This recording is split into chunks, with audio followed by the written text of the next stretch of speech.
Welcome back to our channel mother and child world Jenny എന്ന് പറഞ്ഞ നമ്മുടെ സ്വന്തം ഫാമിലിയുടെ പുതിയൊരു എപ്പിസോഡിലേക്ക് എല്ലാവർക്കും വീണ്ടും ഹൃദയം നിറഞ്ഞ സ്വാഗതം. ഇന്നത്തെ നമ്മുടെ ടോപ്പിക് IVFനെ പറ്റിയാണ്. IVFന്റെ പ്രൊസീജിയർ എന്താണെന്നും IVFന്റെ സ്റ്റെപ്സ് എന്തൊക്കെയാണെന്നും IVFന്റെ റിസ്ക് ഫാക്ടേഴ്സ് എന്തൊക്കെയാണെന്നും IVF ആർക്കൊക്കെയാണ് ചെയ്യുന്നതെന്നും എന്തൊക്കെ പ്രിപ്പറേഷൻസ് ആണ് നമ്മൾ IVFന് ചെയ്യുന്നതെന്നും അതുപോലെ തന്നെ IVFന് ഏതൊക്കെ ടെസ്റ്റാണ് ചെയ്യുന്നതെന്നും നമുക്ക് IVF സക്സസ് ആകാനായിട്ട് കുറച്ച് ടിപ്സ് ചെയ്യേണ്ടതുണ്ട്. അപ്പോൾ ആ ടിപ്സ് മെയിനായിട്ട് 5 ടിപ്സ് ഉണ്ട്. ആ ടിപ്സ് എന്തൊക്കെയാണെന്നും ഡീറ്റെയിൽ ആയിട്ട് നമുക്ക് നമ്മുടെ ഇന്നത്തെ വീഡിയോയിലോട്ട് നോക്കാം. അപ്പോൾ വേഗം തന്നെ ഒട്ടും ഡിലേ ഇല്ലാതെ നമുക്ക് നമ്മുടെ ഇന്നത്തെ വീഡിയോയിലോട്ട് പോകാം. വീഡിയോയിലോട്ട് പോകുന്നതിന് മുമ്പായിട്ട് നിങ്ങളിൽ ആരെങ്കിലും നമ്മുടെ ഈ ചാനൽ ആദ്യമായിട്ടാണ് കാണുന്നതെങ്കിൽ ചാനലിലേക്ക് സ്വാഗതം. എൻ്റെ പേര് ജെനി. നിങ്ങൾ നമ്മുടെ ചാനലിലെ വീഡിയോസൊക്കെ ഒന്ന് കണ്ടു നോക്കുക. നിങ്ങൾക്ക് വീഡിയോസൊക്കെ ഇഷ്ടമാവുകയാണ്, യൂസ്ഫുൾ ആവുകയാണ് എങ്കിൽ നമ്മുടെ ചാനൽ കൂടി ഒന്ന് സബ്സ്ക്രൈബ് ചെയ്ത് സപ്പോർട്ട് ചെയ്യുക. സബ്സ്ക്രൈബ് ബട്ടൻ്റെ തൊട്ടപ്പുറത്തുള്ള കുട്ടി ബെലൈക്കൺ കൂടി ഒന്ന് പ്രസ് ചെയ്ത് അതിൽ ഓൾ എന്നുള്ള ഓപ്ഷൻ കൂടി ഒന്ന് എനേബിൾ ചെയ്ത് വെക്കാൻ നിങ്ങൾ ആരും മറക്കരുത്. അപ്പോൾ ഒട്ടും ഡിലേ ഇല്ലാതെ നമുക്ക് വേഗം വീഡിയോ സ്റ്റാർട്ട് ചെയ്യാം.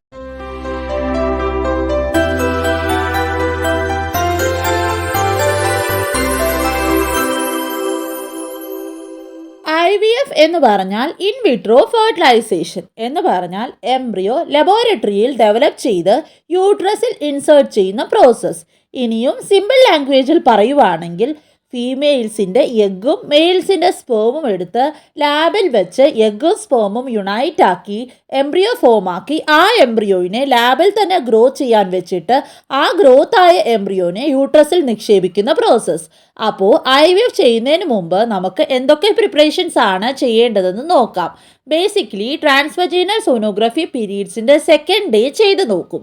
അതിൽ ഓവറിയിൽ എന്തെങ്കിലും സിസ്റ്റ് ഉണ്ടോ എന്ന് നോക്കും. AFC ആൻഡ്രൽ ഫോളിക്കിൾ കൗണ്ട് എത്രയുണ്ടെന്ന് നോക്കും.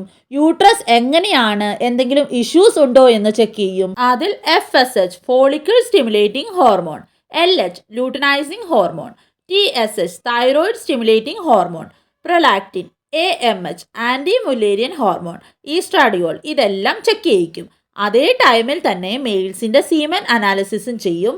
അതിൽ sperm count, sperm motility, sperm morphology ഒക്കെ ചെക്ക് ചെയ്ത് നോക്കും. അപ്പോൾ ഇതൊക്കെയാണ് IVFന് മുമ്പുള്ള പ്രിപ്പറേഷൻസ്.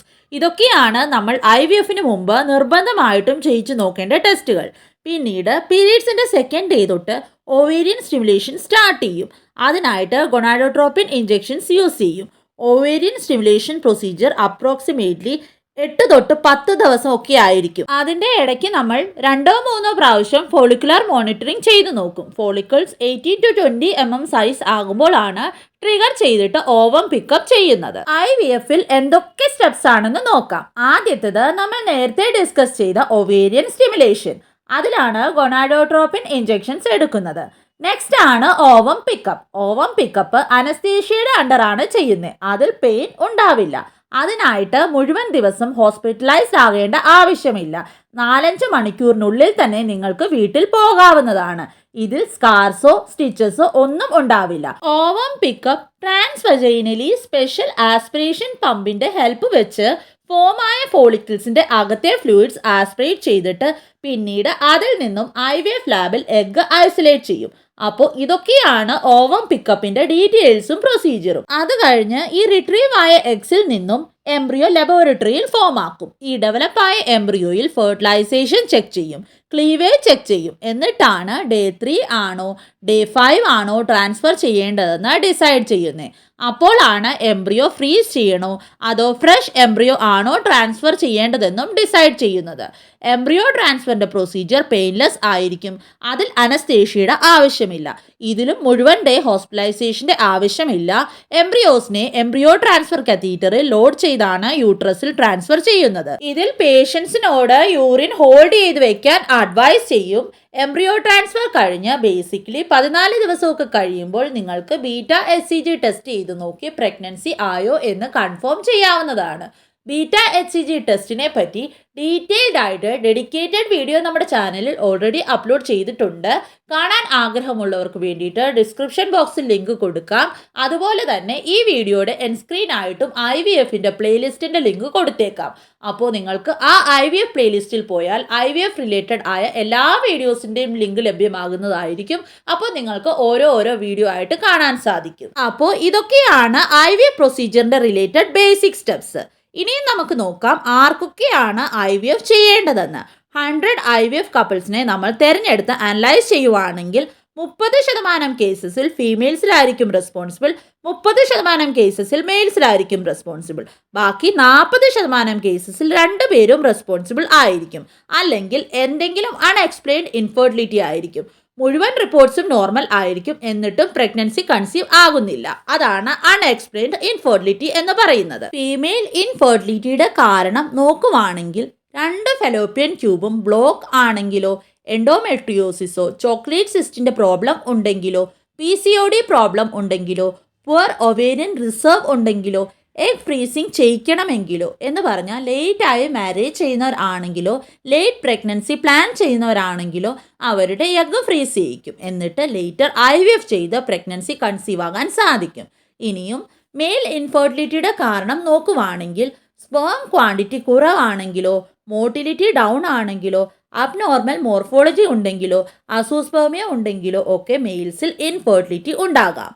എല്ലാ റിപ്പോർട്ട്സും നോർമൽ ആണെങ്കിലും പ്രഗ്നൻസി ആകാത്ത ഒരവസ്ഥ, അതാണ് അൺഎക്സ്പ്ലെയിൻഡ് ഇൻഫെർട്ടിലിറ്റി. അപ്പോൾ ഇങ്ങനത്തെ കേസസിലും IVF ICSI ട്രീറ്റ്മെൻറ്റ് കൊണ്ട് ബെറ്റർ റിസൾട്ട് കിട്ടാറുണ്ട്. കാരണം ഐഡൻറ്റിഫൈ ചെയ്യാൻ പറ്റാത്ത ഒരുപാട് റീസൺസ് ഉണ്ട് ഇൻഫെർട്ടിലിറ്റിയിൽ. IVF ചെയ്യുന്ന കാര്യം പറയുമ്പോൾ തന്നെ നമ്മുടെയൊക്കെ മനസ്സിൽ IVFൽ എന്തെങ്കിലും റിസ്ക് ഉണ്ടോ എന്ന് പേടി തോന്നാറുണ്ട്. അപ്പോൾ IVF ട്രീറ്റ്മെൻറ്റ് ചെയ്യുന്നത് കൊണ്ട് ഒരു വലിയ റിസ്ക് എന്തായാലും ഇല്ല. ഇതിൽ യൂസ് ചെയ്യുന്ന ഗൊണാഡോട്രോപ്പിൻ നാച്ചുറലി നമ്മുടെ ബോഡിയിൽ റിലീസ് ആകും. ഈ ഒരു പ്രൊസീജിയറിൽ ഓപ്പറേറ്റീവ് റിസ്ക് എന്ന് പറയുന്നത് ഓവം പിക്കപ്പിൻ്റെ ടൈമിൽ ചിലപ്പോൾ റെയർ ആയിട്ട് അനസ്തീഷ്യയുടെ റിസ്ക് ഉണ്ടാവാം, അല്ലെങ്കിൽ പ്രൊസീജിയർ റിലേറ്റഡ് റിസ്ക് ഉണ്ടാവാം. ഫോളിക്കുലർ ഹെമറേജ്, ഫോളിക്കിൾസിൽ നിന്ന് ബ്ലീഡിംഗ്, ഒവേരിയൻ ടോഷൻ അല്ലെങ്കിൽ ബ്ലാഡർ, രക്തം, ഇതിലൊക്കെ ഇഞ്ചുറി ആകാൻ ചാൻസ് ഉണ്ട്. പക്ഷേ ഇതെല്ലാം വളരെ റെയർ ആയിട്ടുള്ള കോംപ്ലിക്കേഷൻസ് ആണ്. അപ്പോൾ അതോർത്ത് പേടിക്കേണ്ട ആവശ്യമില്ല. പിന്നെ ഒരു മിത്ത് ആളുകളുടെ മനസ്സിലുള്ളത് എന്താണെന്ന് വെച്ചാൽ ഒവേരിയൻ സ്റ്റിമുലേഷന് യൂസ് ചെയ്യുന്ന ഇഞ്ചെക്ഷൻ കാരണം പിന്നീട് ലൈഫിൽ ക്യാൻസർ ഡെവലപ്മെൻറ്റ് റിസ്ക് സാധ്യത ഉണ്ടോ എന്നാണ്. ഇതും അത്ര കോമൺ അല്ല. അപ്പോൾ അതോർത്തും ടെൻഷൻ ആവേണ്ട ആവശ്യമില്ല. നിങ്ങൾ IVF എന്ന് കേൾക്കുമ്പോഴേ പേടിക്കേണ്ട ആവശ്യമില്ല. IVF എന്താണെന്ന് ക്ലിയർലി മനസ്സിലാക്കി ഈ ഒരു പ്രൊസീജിയറിൻ്റെ ബെനിഫിറ്റ് മാക്സിമം നിങ്ങൾ യൂട്ടിലൈസ് ചെയ്യാൻ ശ്രമിക്കണം. ഇനിയും IVF സക്സസ് ആകാനായിട്ട് നിങ്ങൾ ഫോളോ ചെയ്യേണ്ട മെയിൻ ആയിട്ടുള്ള 5 ടിപ്സ് എന്തൊക്കെയാണെന്ന് നോക്കാം. ആദ്യത്തെ പോയിന്റ്, നിങ്ങൾക്ക് സ്ട്രെസ്സോ ടെൻഷനോ എന്തെങ്കിലും ഉണ്ടെങ്കിൽ തീർച്ചയായിട്ടും നിങ്ങൾ ആ സ്ട്രെസ്സും ടെൻഷനും ഒക്കെ മാറ്റിവെച്ച് ഫ്രീ ആയിട്ട് റിലാക്സ് ആയിട്ടിരിക്കാൻ ശ്രമിക്കുക. രണ്ടാമതായിട്ട് IVF സക്സസ് ആകാനായിട്ട് നിങ്ങൾ ചെയ്യേണ്ടത് എന്താണെന്ന് വെച്ചാൽ നന്നായിട്ട് ഉറങ്ങുക. നന്നായിട്ട് റിലാക്സ് ആയിട്ട് ഫ്രീ ആയിട്ട് ഒരു 7 തൊട്ട് 8 മണിക്കൂറെങ്കിലും നിങ്ങൾ ഉറങ്ങാൻ ശ്രമിക്കുക.